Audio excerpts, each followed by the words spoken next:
नमस्कार, आप देख रहे हैं कैपिटल टीवी बिहार। मैं हूं आपके साथ सृष्टि शाह।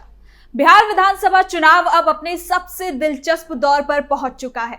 सियासी गलियारों में हलचल है और हर दिन नई जोड़ तोड़ की खबरें भी सामने आ रही हैं। इस बार चुनाव ना सिर्फ जनता के लिए रोमांचक है, बल्कि तेजस्वी यादव के लिए भी एक बड़ी चुनौती बनता जा रहा है। महागठबंधन के भीतर सीट शेयरिंग को लेकर मचे घमासान ने स्थिति को और पेचीदा बना दिया है। इस बीच एक और बड़ी खबर सामने आ रही है कि एआईएम के प्रमुख असदुद्दीन ओवैसी, जिन्हें आरजेडी ने गठबंधन में शामिल नहीं किया, अब वो खुलकर मोर्चा खोलने की तैयारी में है। ओवैसी का गुस्सा अब सियासी रणनीति में तब्दील होता नजर आ रहा है। बताया जा रहा है कि वो तेज प्रताप यादव से लगातार संपर्क में है और दोनों के बीच चुनावी तालमेल को लेकर भी बातचीत चल रही है। अगर तेज प्रताप यादव और ओवैसी एक साथ आते हैं तो ये समीकरण महागठबंधन के लिए बड़ा सिरदर्द बन सकता है, खास तौर पर सीमांचल और मुस्लिम बहुमूल इलाकों में। ओवैसी की पार्टी का प्रभाव आरजेडी के पारंपरिक वोट बैंक को सीधे तौर पर प्रभावित कर सकता है, तो वहीं तेज प्रताप का अलग रास्ता चुनना महागठबंधन के भीतर दरार को और ज्यादा गहरा कर सकता है। ये गठजोड़ महागठबंधन के वोटों को दो हिस्सों में बांट सकता है, जिससे एनडीए को अप्रत्यक्ष रूप से फायदा मिल सकता है। अब देखना दिलचस्प होगा कि क्या तेजस्वी यादव इस संकट को सुलझा पाते हैं या बिहार की सियासत में एक नया मोर्चा उभर कर सामने आता है, जो चुनावी नतीजों की दिशा भी बदल देगा। तो चलिए, क्या है पूरी खबर, जरा विस्तार से जानते हैं।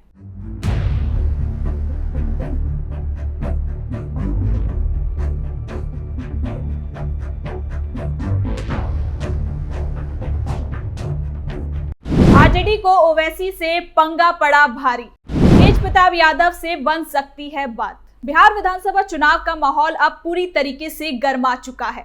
हर पार्टी, हर नेता अपनी पूरी ताकत झोंकने में लगा है। सत्ता तक पहुंचने की इस सियासी जंग में दिन रात प्रचार, रैलियां और रणनीतियां चल रही है। हर किसी का लक्ष्य एक ही है, 122 सीटों का जादुई आंकड़ा, जो मुख्यमंत्री पद की कुर्सी तक पहुंचने का एक रास्ता खोलता है। नेता जनता के बीच वादों की बरसात कर रहे हैं, तो वही विपक्ष सत्ताधारी दलों की नीतियों पर सवाल खड़े कर रहा है। बिहार की सियासत में हर कदम अब सोची समझी चाल के तहत उठाया जा रहा है। कौन जीतेगा जनता का भरोसा और किसे मिलेगा सत्ता का ताज, ये तो वक्त बताएगा। लेकिन इतना तो तय है कि इस बार चुनाव बिहार की राजनीति में कई नए समीकरण पैदा करने वाला है। इस बार की सबसे दिलचस्प बात यह है कि राज्य में एक तीसरे मोर्चे के बनने की चर्चा तेज हो गई है। सूत्रों के मुताबिक एआईएम के प्रमुख ओवैसी ने बिहार में तीसरा विकल्प तैयार करने की कवायद को तेज कर दिया है। पार्टी के अंदरूनी सूत्रों का कहना है कि ओवैसी अब तेज प्रताप यादव समेत कई दलों और नेताओं से संपर्क साध रहे हैं, ताकि एक मजबूत गठबंधन खड़ा किया जा सके, जो एनडीए और महागठबंधन दोनों के लिए चुनौती बन सके। जानकारी के मुताबिक ओवैसी की पार्टी एआईएमआई ने जनशक्ति जनता दल के अध्यक्ष तेज प्रताप यादव, बहुजन समाज पार्टी बीएसपी और पूर्व केंद्रीय मंत्री देवेंद्र प्रसाद यादव से बातचीत शुरू कर दी है। इसके साथ ही खबर यह भी है कि स्वामी प्रसाद मौर्य को भी इस तीसरे मोर्चे में शामिल करने की कोशिश चल रही है। यानी कि ओवैसी अब बिहार की सियासत में एक नया समीकरण खड़ा करने की पूरी तैयारी कर रहे हैं। पार्टी का लक्ष्य है कि अगले कुछ ही दिनों में इस तीसरे मोर्चे का औपचारिक ऐलान किया जाए। तो आपको बता दें कि ओवैसी की पार्टी कम से कम 100 सीटों पर चुनाव लड़ने की तैयारी कर रही है। ये आंकड़ा 2020 के मुकाबले 5 गुना ज्यादा है। उस चुनाव में एआईएमआईएम ने केवल 20 सीटों पर उम्मीदवार उतारे थे और उनमें से 5 सीटों पर जीत दर्ज की थी, जिनमें जोकीहाट, बहादुरगंज, किशनगंज, कोचाधमन और बैसी शामिल थी। सीमांचल क्षेत्र में मिली ये सफलता ने ओवैसी को बिहार में अपनी सियासी पकड़ मजबूत करने का आत्मविश्वास दे दिया। दरअसल ओवैसी शुरू में चाहते थे कि उनकी पार्टी महागठबंधन का हिस्सा बने। उन्होंने आरजेडी से संपर्क भी साधा और केवल 6 ही सीटों की मांग रखी थी, लेकिन लालू प्रसाद यादव और तेजस्वी यादव की ओर से कोई ठोस प्रतिक्रिया निकलकर सामने नहीं आई। बार बार की कोशिशों के बाद भी पार्टी को महागठबंधन में शामिल नहीं किया गया।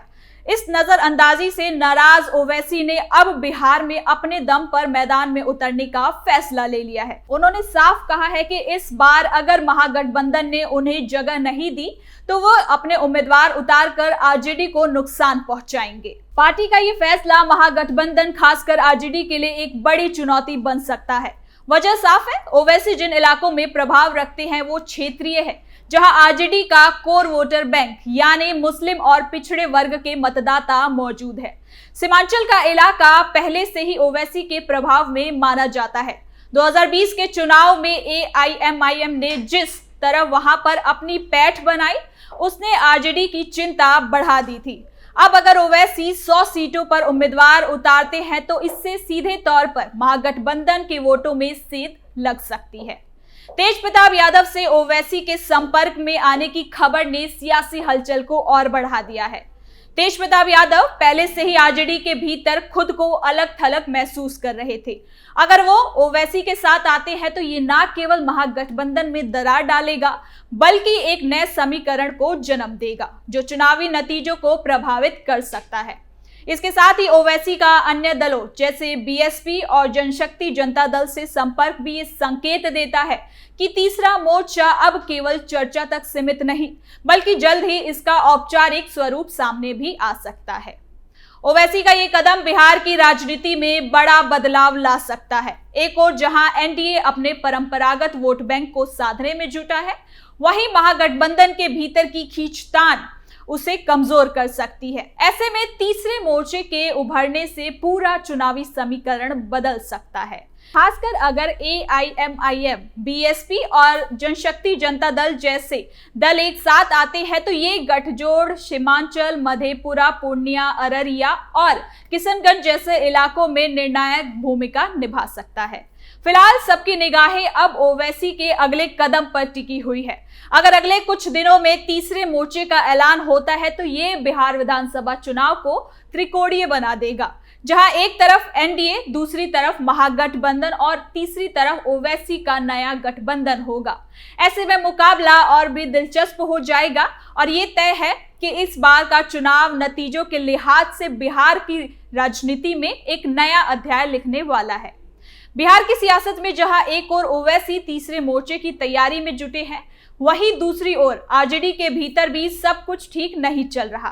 पार्टी सुप्रीमो लालू प्रसाद यादव के बड़े बेटे तेज प्रताप यादव खुद अपने बयानों और रणनीतियों से महागठबंधन और आरजेडी नेतृत्व के लिए परेशानी का सबब बनते जा रहे हैं। तेज प्रताप यादव अब खुलकर दावा कर रहे हैं कि यादव वोटर अब आरजेडी के साथ नहीं बल्कि उनके साथ है। उन्होंने कहा कि पार्टी की नीतियों से कार्यकर्ताओं और समर्थन दोनों निराश है और जनता अब बदलाव चाहती है, ऐसा बदलाव जो आरजेडी के अंदर से ही शुरू होगा। तेज प्रताप न सिर्फ पार्टी नेतृत्व से असंतुष्ट हैं बल्कि इस बार हर सीट पर अपने उम्मीदवार उतारने की तैयारी में भी है। उनका कहना है कि आरजेडी अब जनता की पार्टी नहीं रही, इसलिए वो नए चेहरे और नई सोच के साथ बिहार में राजनीति की नई शुरुआत करेंगे।